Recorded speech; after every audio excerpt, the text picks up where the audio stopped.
کافی عرصے بعد نواز شریف صاحب منظر عام پر آئے. ظاہر ہے ایک پارٹی کے قائد ہیں اور ہم اکثر و بیشتر دیکھتے ہیں کہ بڑے بڑے ہم موقع ہوتے ہیں. 27 ترمیم پہ ہم نے انہیں دیکھا تھا لاسٹ ٹائم جب وہ ووٹ کاسٹ کرنے آئے تھے.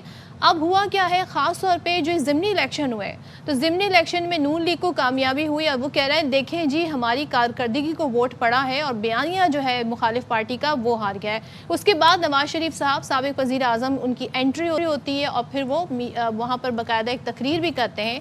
لیکن انہوں نے کہا جی کہ بانی پی ٹی آئی اکیلے مجرم نہیں ہیں بلکہ انہیں لانے والے اس سے بڑے مجرم ہیں اور بانی پی ٹی آئی کے لانے والوں سے پورا حساب لینا چاہیے. اب یہ جو سارے لوگ بیٹھے تھے ان میں یہ 9 منتخب لیگی ارکان تھے جو الیکشن جیت کر آئے ہیں. اب کہتے ہیں جی کہ گزشتہ دور حکومت میں ملک میں صرف تباہی آئی. پھر انہوں نے کچھ نمبرز بھی شیئر کیے کہ انفلیشن جب پچھلی حکومت تھی تو کیا تھا, پچھلی حکومت سے مراد پی ٹی آئی کی حکومت کیا تھی, ہماری حکومت میں کیا انفلیشن کا ہے. کہتے ہیں جی میں نے اپنے دور میں بڑے کام کیے لیکن شہباز اور مریم مجھ سے آگے نکل گئے. تو ان شارٹ بڑے میاں صاحب کا سیاست میں آئی بلیو کہ واپس کم بیک ہو گیا, تو انہوں نے کیا کہا آپ کو سناتے ہیں. خان صرف اکیلا مجرم تھا, اس کو لانے والے بھی اس سے بڑے مجرم تھے جو اس کو لے کے آئے. پورا ان کا حساب لینا چاہیے. کرکٹ کھیلنے آئے تھے وہی کھیلتے رہے یہاں پہ 5 سال. ملک کا قوم کا دیوالیہ نکال دیا. نفرت, جھوٹ, گالی گلوچ, بدتمیزی, بدتہذیبی, دنگا فساد اور فتنے کو بری طرح سے اللہ تعالیٰ نے شکست دی ہے. جو حالت کی انہوں نے اس کا خمیازہ ہر پاکستانی بھگت رہا ہے. خود کئی فیصلے خود نہیں کر سکتے. بہت سارے فیصلے ہمارے غیروں کے ہاتھ میں انہوں نے دیے ہیں. میں شہباز شریف صاحب کو, مریم نواز شریف صاحبہ کو شاباش دیتا ہوں. ڈیفالٹ سے بچایا ہے. اقتصادی دیوالیہ پن ہو چکا تھا, اخلاقی دیوالیہ پن ہو چکا تھا, معاشی انسانیت کا یہاں پہ دیوالیہ پن کر دیا گیا تھا, میں سمجھتا ہوں. اچھا جی, موونگ فارورڈ ناؤ.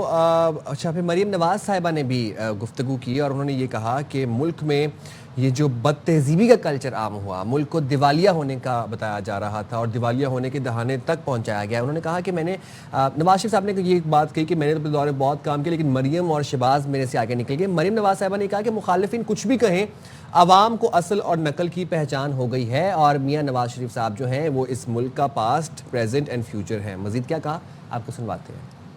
جس دن میں میاں والی میں گرین بس لانچ کرنے گئی تھی, مجھے اس دن پتہ چل گیا تھا کہ میاں والی میں تبدیلی آ گئی. ہری پور خیبر پختونخوا میں بھی اللہ تعالیٰ نے ایک resounding victory P M L N کو دی. ہر جگہ انہوں نے اپنے کینڈیڈیٹس کھڑے کی اور ہمیں موروثی سیاست کا تانا دینے والوں نے کہیں اپنی بیوی کھڑی کی, کسی نے کہیں اپنا بھائی کھڑا کیا. اب آپ لاکھ تعویلیں گھڑتے رہے. بات یہ ہے کہ اب عوام کو سمجھ آ گئی ہے, نہ آپ کے کوئی جلسوں میں آتا ہے, نہ آپ کے کوئی بہکاوے میں آتا ہے, نہ آپ کے بیانیے سے اب لوگ بے وقوف بنتے ہیں. کہ لوگوں کو اصل اور نقل کا فرق پتہ چل گیا. کوئی ایک ایسا سیاسی لیڈر 40 سال سے نہ صرف یہ کہ وہ سروائیو کر رہے, 3 دفعہ سازش کر کے ان کو نکالا گیا. مشرف سے لے کر جنرل فیض تک سب نے ایک ہی دعویٰ کیا کہ نواز شریف از ہسٹری. عمران خان نے بھی یہی کلیمز کیے, جس کے بارے میں وہ یہ کہتے تھے وہ یہ آپ کے سامنے بیٹھے ہیں. اور اس ملک کا پریزنٹ بھی وہ ہے, پاسٹ بھی وہ ہے, فیوچر بھی وہ ہے.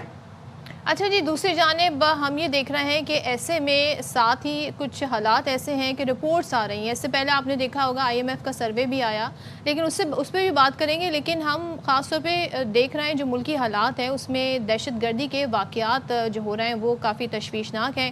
خصوصاً ہم کے پی کی اگر بات کریں تو دہشت گردی کے واقعات میں یہاں پر حالیہ دنوں میں اضافہ ہوا ہے اور خیبر پختونخوا کے جو اراکین اسمبلی ہیں انہیں منشیات خاص طور پر نوجوانوں میں آئس کے بڑھتے استعمال کو بڑا خطرہ بھی قرار دیا ہے. ساتھ ہی ملک میں ہم یہ دیکھ رہے ہیں سروے آ رہے ہیں, اس سے پہلے آئی ایم ایف نے کیا کیا نہیں بتایا, کرپشن کے حوالے سے بہت بتایا, بہت سارے ڈپارٹمنٹس بتائے, ادارے بتائے کہ کہاں پر کیا ہو رہا ہے. لیکن ایسے میں ایک اور سروے آیا ہے, لیبر سروے. وہ یہ بتاتا ہے کہ بے روزگاری بڑھنے سے قومی لیبر سروے ہمیں یہ بتاتا ہے کہ کس قدر نقصان ہو رہا ہے. گزشتہ 5 سال میں بے روزگاری میں 0.8% تک اضافہ ہوا اور 2023 کی مردم شماری کے مطابق ملک کی آبادی 24,14,90,000 ہے, جبکہ سروے بتاتی ہے کہ پاکستان میں اس وقت تقریباً 80 لاکھ افراد بے روزگار ہیں. اور اس سے پہلے آئی ایم ایف نے بھی بتایا تھا کہ پاکستان میں کرپشن اور گورننس کے جو مسائل ہیں اسے بہتر کر لیا جائے تو جی ڈی پی جو ہے وہ 5 سے 6% تک ترقی کر سکتی ہے. تو اسی حوالے سے پھر بات کر لیتے ہیں. ہمارے ساتھ موجود ہیں مسلم لیگ نون کے رہنما وزیر مملکت و معاون خصوصی حذیفہ رحمان. بہت شکریہ حذیفہ, آپ نے باخبر سویرا کے لیے وقت نکالا.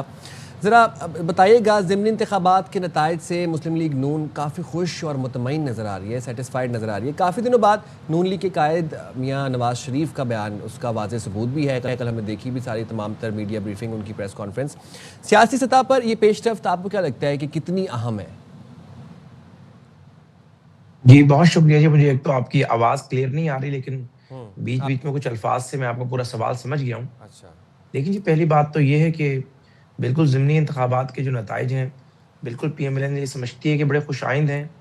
کیونکہ اگر آپ دیکھیں کہ جو ہری پور ہے, ضمنی انتخابات میں ہم نے اس وقت ووٹ لیا وہاں پر تقریباً 1,67,000, لیکن لوگ فیکٹس بھول جاتے ہیں بتانا. 2024 میں یہاں پر ہم نے 1,13,000 ووٹ لیا تھا, اور جب 1,13,000 جب ووٹ لیا تھا تب ظاہر ہے پی ٹی آئی جو ہے اس وقت ویو بھی تھی ان کی, اور پی ڈی ایم حکومت کی ناکامی کا بیانیہ بھی ہمارے سر پر ڈال دیا گیا تھا. بانی تحریک انصاف کو 3 سزاؤں کا بیانیہ بھی تھا, ایبسلوٹلی ناٹ بھی تھا. اس کے باوجود بھی یہاں پر 1,13,000 ووٹ جنرل الیکشن میں ہم نے لیا تھا. اور اب چونکہ کے پی کی اندر حکومت مکمل طور پر ناکام ہوئی ہے, جو خیبر پختونخوا میں پاکستان تحریک انصاف کی, اس کے بعد لامحالہ ظاہر ہے ہمارا ووٹ بینک میں اضافہ ہوا ہے. اسی طریقے سے اگر آپ لاہور کی بات کریں, وہاں پر جو تحریک انصاف نے پورا حصہ لیا ہے, حماد اظہر باقاعدہ کمپین کرتے رہے, اس کے باوجود بھی آپ نے دیکھا کہ وہ ووٹر کہاں گیا جو کہتے تھے کہ ہمارا 1 لاکھ یا 1.25 لاکھ یہاں پر ووٹر ہے, اور وہاں پر صرف 27,000 ووٹ پڑے. اس کا مطلب یہ ہوا کہ لوگوں نے بار بار جو احتجاج تھا اور مارو اور مرو کے بیانیے کو مسترد کیا. اسی طریقے سے اگر آپ بات کریں ڈیرہ غازی خان کی, وہاں پر بھی جو پیپلز پارٹی کے امیدوار تھے انہوں نے باقاعدہ پاکستان تحریک انصاف کی پوری سپورٹ انہیں حاصل تھی, کیونکہ ان کے جو بھائی ہیں سیف الدین کھوسا وہ تحریک انصاف سے تھے اور پوری کمپین انہوں نے چلائی. اس کے باوجود پی ایم ایل این کے امیدوار کو 80,000 ووٹ پڑا, اور جو پی ٹی آئی کی بیکنگ کے ساتھ جو تھے انہیں 50,000 ووٹ پڑا. یہ ساری اس بات کی غمازی کرتے ہیں کہ پی ایم ایل این کا ووٹ بینک بڑا ہے اور پاکستان تحریک انصاف کا ووٹ بینک کم ہوا ہے, اور لوگوں کا جو ہے پی ایم ایل این پہ اعتماد میں اضافہ ہو رہا ہے. یعنی جبکہ تحریک انصاف کا جو بیانیہ تھا, حذیفہ آپ ہمیں یہ بتا رہے ہیں کہ اس بار کیونکہ آپ لوگوں کو ایک یقینی جیت ملی ہے تو میاں صاحب منظر عام پر بھی آئے ہیں, پھر انہوں نے آ کر کارکنوں سے مخاطب بھی ہوئے ہیں. ورنہ تو ہم ہی سنتے تھے کہ جی میاں صاحب اکثر و بیشتر آپ کے ہی کارکن کہتے تھے جی ملاقات کا موقع نہیں ملتا. تو آپ انہیں یقینی جیت کے بعد سیاست میں اسی طرح ہم انہیں دیکھتے رہیں گے تواتر کے ساتھ؟ جی صاحب آپ نے بڑا اہم سوال کیا. پہلی بات تو یہ ہے کہ اگر آپ ماشاءاللہ اس دشت کی خاک چھانتے ہوئے آپ کو ایک عرصہ ہو گیا ہے, لیکن اگر آپ میاں نواز شریف صاحب کی سیاسی زندگی دیکھیں تو آپ کو یاد ہوگا 2007 میں تمام انتخابی مہم کو میاں نواز شریف صاحب نے لیڈ کیا, لیکن 2008 میں بے نظیر بھٹو کے اسیسینیشن کے بعد میاں نواز شریف صاحب وزیر اعظم نہیں بن سکے. تو آپ کو یاد ہوگا کہ 8 سے 13 تک میاں نواز شریف صاحب شہباز صاحب کو انہوں نے موقع دیا, انہوں نے پنجاب چلایا. میاں صاحب نے شاز و نادر کوئی امپورٹنٹ میٹنگ ہو یا کوئی امپورٹنٹ ایونٹ ہو, اس کے علاوہ کوئی اس طریقے سے انہیں کوئی جلسے جلوس نہیں کیے. 13 سے 18 تک میاں نواز شریف صاحب خود ڈرائیونگ سیٹ پر تھے, ملک کے وزیر اعظم تھے. آپ نے دیکھا ان کا سیاسی کردار سب کے سامنے تھا. لیکن اب دیکھیں 2024 سے میاں نواز شریف صاحب کے بھائی وزیر اعظم ہیں, بیٹی وزیر اعلیٰ ہے, تو کوئی ضرورت نہیں ہے کہ وہ کوئی سیاسی جلسے کریں, کوئی سیاسی میٹنگز کریں, کوئی اینکرز کو انٹرویوز دے رہے ہوں. میاں صاحب پیچھے بیٹھ کر ساری چیزوں کو آبزرو کر رہے ہیں. اب جب 13 حلقوں میں ضمنی انتخابات ہوئے, پی ایم ایل این نے دوبارہ جو ہے کم بیک کیا, تو میاں نواز شریف صاحب سامنے آئے.